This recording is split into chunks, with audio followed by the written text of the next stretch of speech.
7월 21일 금요일 말씀 묵상입니다. 예레미야 7장 1절부터 11절까지고요. 요절은 3절입니다. 만군의 여호와 이스라엘의 하나님께서 이와 같이 말씀하시되 너희 길과 행위를 바르게 하라. 그리하면 내가 너희로 이곳에 살게 하리라. 아멘. 하나님의 성전의 참된 의미를 설명하고 있으면서 또 유다에게 바른 길로 갈 것을 말하고 있습니다. 예레미야에게 하나님께서 말씀하십니다. 너는 여호와의 집 문에 서서 이 말을 선포하라. 성전 문에 서서 이 말씀을 선포하라는 것이죠. 의미가 있습니다. 성전이 어떤 의미인지를 분명하게 말씀하기 위해서 성전 문에서 이 말씀을 선포하라고 하시는 겁니다. 여호와께서 예배하러 이 문에 들어가는 유다 사람들아, 하나님께 여호와께 예배하러 오는 유다 사람들. 그러니까 성전 문에서 예배하러 가는 유다 사람들을 향한 선포의 말씀입니다. 하나님의 말씀을 들으라. 너희는 길과 행위를 바르게 하라. 그리하면 내가 너희로 이곳에 살게 하리라. 이것이 하나님의 핵심입니다. 길과 행위를 바르게 하라. 그러면 너희로 이곳에 살게 하리라. 하나님이 기뻐하시는 땅에 살게 하신다는 말씀입니다. 너희는 이곳이 여호와의 성전이라 하는 거짓말을 믿지 말라. 좀 특이한 말씀이죠. 하나님의 성전 문에서 뭐라고 하냐니까 이곳이 여호와의 성전이라 하는 거짓말이라고 했습니다. 믿지 말라 그랬습니다.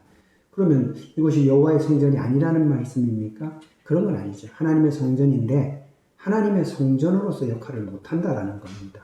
그래서 오늘 뒤에 나오지만 악을 행하면서 하나님 앞에 나오려고 하는 것, 그거 자체가 모순이라는 것입니다. 착각이라는 것이죠.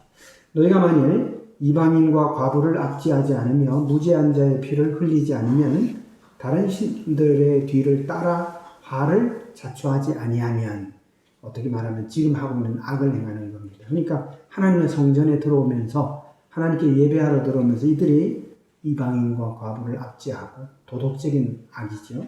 무죄한 자의 피를 흘리고 그 다음에 다른 신들의 뒤를 따라, 그러니까 우상을 섬기고 다른 신들을 섬긴다는 겁니다. 그러면서 하나님의 성전에 들어오니 이게 무슨 의미있겠냐는 것이죠. 내가 너희를 이곳에 살게 하리니 곧 너희 조상에게 준 땅이라. 이런 것을 멀리하면 너희 조상에게 준 땅, 곧 하나님께서 약속하신 가나안 땅에서 계속 살 수 있을 것이다 라는 것입니다.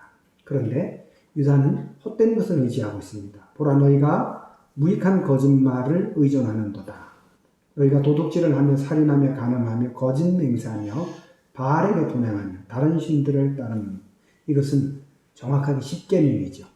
도둑질, 살인, 간음, 거짓 맹세, 바알에게 분향, 우상숭배죠. 다른 신들을 따르는 십계명을 위하면서, 그리고 이 집, 즉 성전에 들어와서는 우리가 구원을 얻었나이다 라고 한다는 겁니다. 어불성설이라고 하죠. 앞뒤가 맞지 않는 내용입니다. 내 이름으로 일컬음을 받는 이 집이 하나님의 성전을 말입니다. 너희 눈에는 도둑의 소굴로 보이느냐. 하나님의 성전이 도둑의 소굴로 보이느냐라는 것입니다. 성도 여러분, 성도의 몸은 거룩한 성전입니다. 여러분 가운데 하나님의 성령이 계시기 때문에 그렇습니다. 그러므로 여러분은 하나님의 성령과 동거하는 몸입니다. 여러분의 몸을 죄의 도구로 들이지 마십시오. 죄의 도구로 버리지 마십시오. 성령의 도구로, 하나님의 도구로, 의의 도구로 들이셔야 합니다. 그리하면 하나님께서 여러분에게 복과 은혜를 주십니다. 부디 하나님과 동행하시기 바랍니다. 감사합니다.